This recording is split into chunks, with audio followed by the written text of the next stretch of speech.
What's up, everybody? Welcome back to the channel. So hopefully everybody is having a great Sunday afternoon.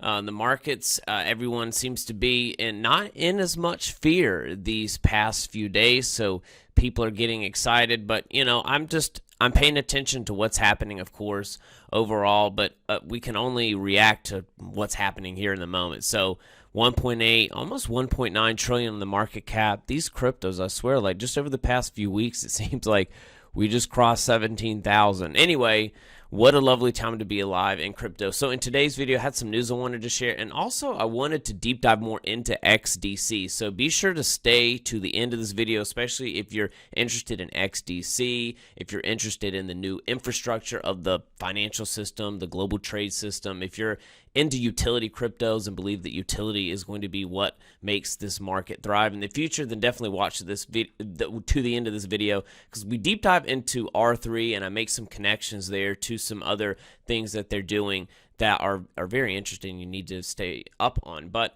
overall market, I see where we're going. It seems like, well, hopefully we'll continue up this pump here, mainly watching Ethereum, watching Bitcoin, seeing what they're doing, just kind of hovering around that 3,000 mark for Ethereum. Hopefully we can keep going strong. I overall, regardless of the whole SEC case and the corruption, the thing is Ethereum, I feel like I predict Ethereum will survive long term. We're moving into a multi-chain future. Of course, there's going to be multi-chain systems, but overall, I feel like we're moving into a hybrid system of decentralized and centralized systems that are permission and permissionless.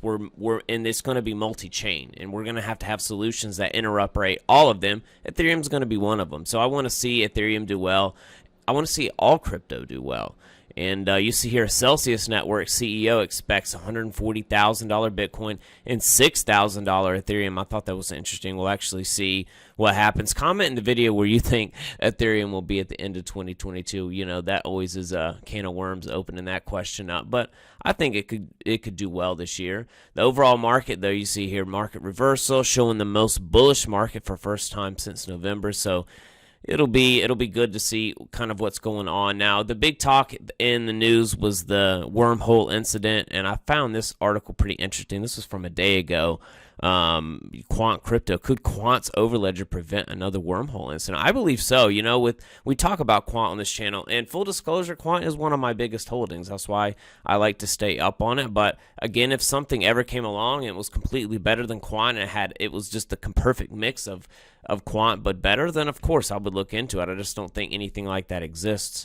So I think looking at something like this and the way that they are pioneering a new base layer of the internet, the ODAP, Open Digital Asset Protocol, it's going to be like a new layer of value. So I think that the way that they would be able to connect different, it's not a cross-bridge connection. It's not like a chain link CCIP connection or anything like that. This is truly an interoperable network that just happens to be based on Ethereum now, but it doesn't have to be. It's actually agnostic. So everyone likes to criticize Quant. Well, it's still based on Ethereum. Well, that's because Ethereum is the largest layer 1 network right now. So that's why. But they're agnostic, and they have the QRC20 protocol there. But anyway, having that approach there could have, I feel like, long story short, been prevented. And Quant, this is one of the main pushes of Quant, is the security, is that interoperability. So especially as we see more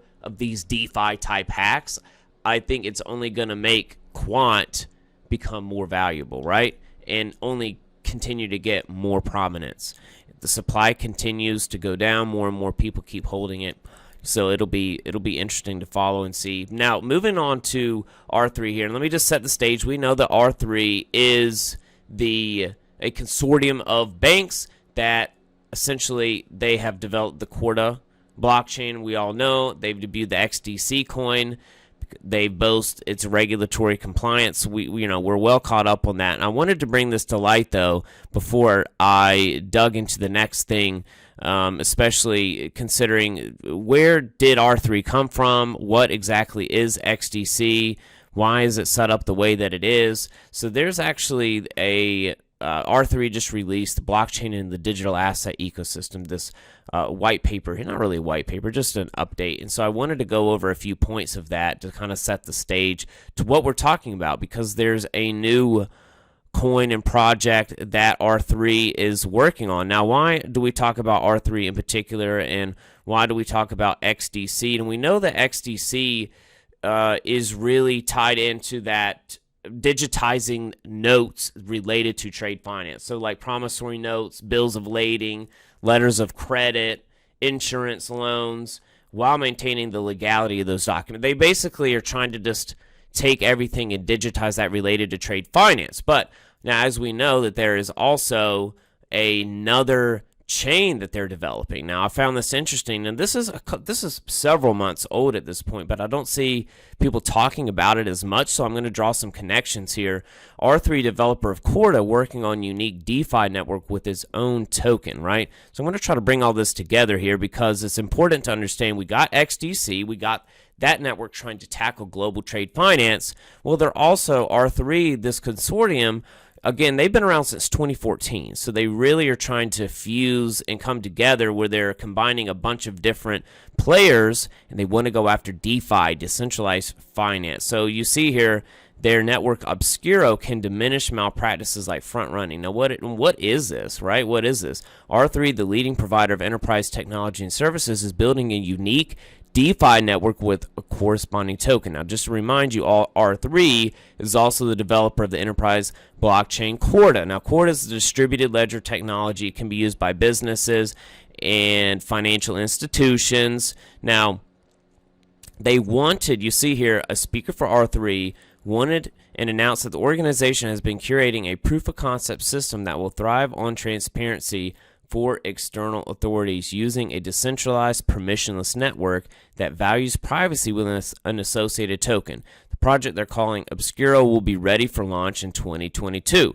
According to the announcement, the launch will take place only when the current regulators give a nod to the project. So it's not out yet. They want it to be fully compliant. Now, their XDC is already compliant as well. So that's the thing. What I think is happening is that XDC, there's not going to be just one. I've heard people mention like, well, the Obscuro means that XDC will be replaced. In all likelihood, if the theory is correct that we're going to be moving into a multi-chain future, then what's to say that they couldn't? XDC's main focus is going to be, again, on that global trade finance. Again, that in and of itself is a multi-trillion-dollar,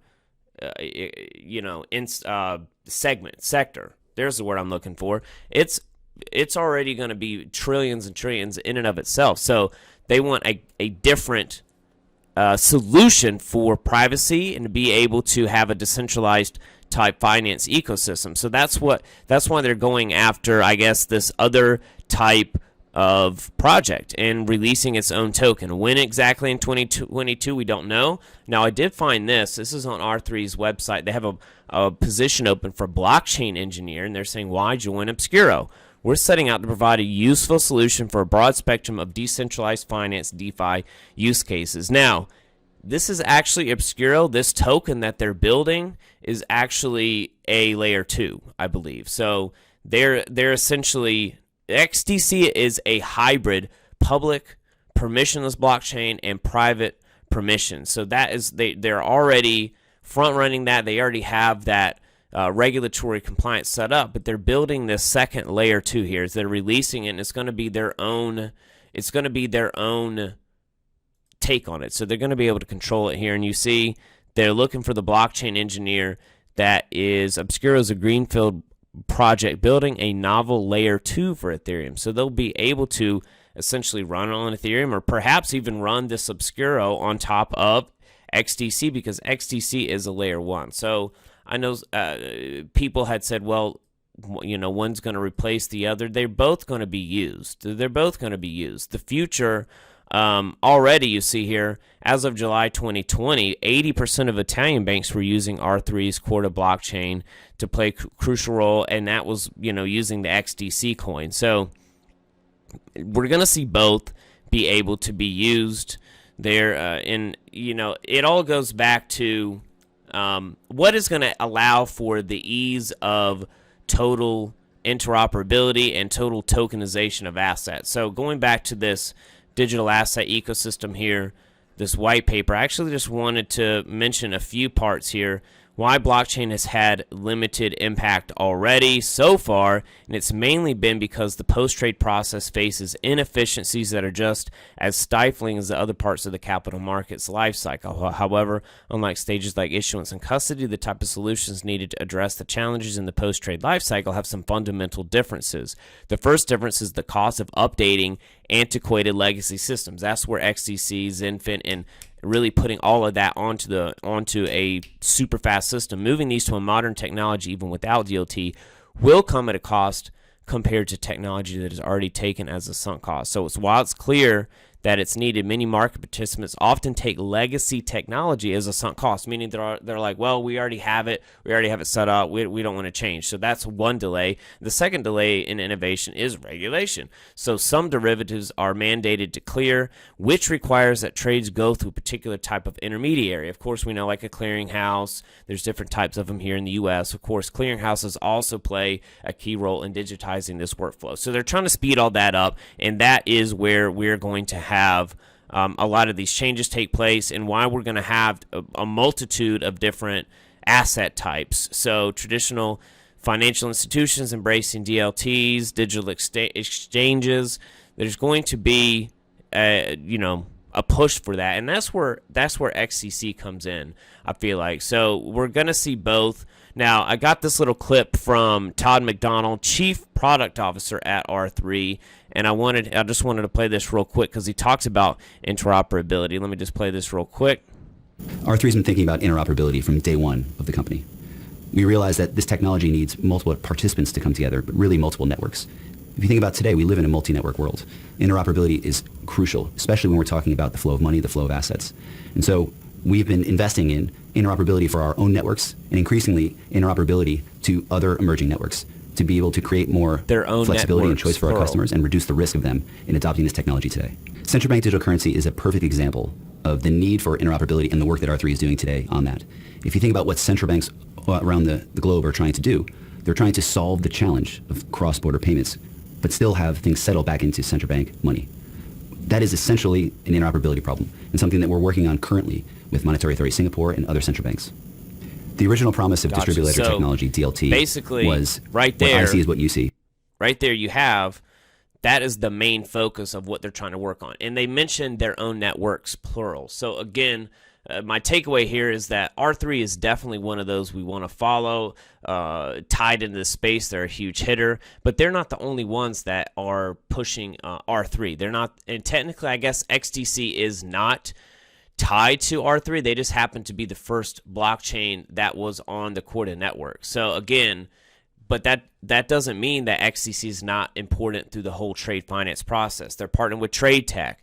They've got those connections already to that trade asset space. So they're multiple tokens and ecosystems that go after a different type of market or a different use case. So again, just wanted to share that to kind of build out some backstory on this. Now, you got this little article from Fanatium Securities Finance Monitor. This is from January 27th. They talk about building the digital future for financial instruments. Now, this is, as an exchange, let's see, this is from the Dutch Bourse Group. Now, let me just kind of explain what this is real quick. They've developed the D7 platform. They've got partners and banks, and as all part of the Dutch Bourse's 7 market series. Let me actually bring them up real quick just so you have some background. Dutch Bourse Group, you see, is an international exchange organization and innovative market infrastructure provider. So related to the overall trade finance space, capital markets, liquidity, and all of that stuff that we like to follow. Environmental, sustainability, governments, the companies that are pushing that new agenda, the green agenda, the new world type agenda, right? So based in Germany. So a big player here. So just wanted to kind of show you what they are. The digitization of processes has been a major focus across the financial industry as a whole. Now, this group, they're actually, one of the partners is R3. So their aim is to create a standard digital description for financial instruments so that there are common in-sync representations similar to the music industry using an MP3 format for tracks. So they want to have their main standard of taking all these documents and taking every workflow and just standardizing it. So they have different partners here. You see Dutch Boer's D7 partners include both market participant and technology solution providers. A financial technology firm, Digital Asset, is helping to build out the standard representation of digital instruments, while blockchain enterprise software provider R3, they're partnered with them, are working on protocols for decentralized network. So we're going to keep watching this space evolve and grow and continue to push out new things. So I think having Zenfin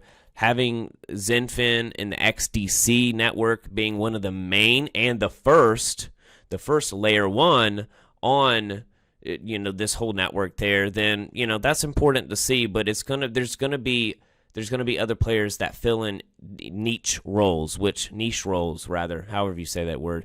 And in this, you see here R3s, they're gonna have multiple tokens and chains as well, and they're just gonna be doing, I would say, complementary things. Now I wanted to just kind of wrap this up because we know that Lab 577 was the firm here, Richard Crook here, connected to to Lab 577. They were a big push with actually developing the Dazzle bridge, which brought Bitcoin and Ethereum onto the permission Corda network. That was what allowed XDC as well.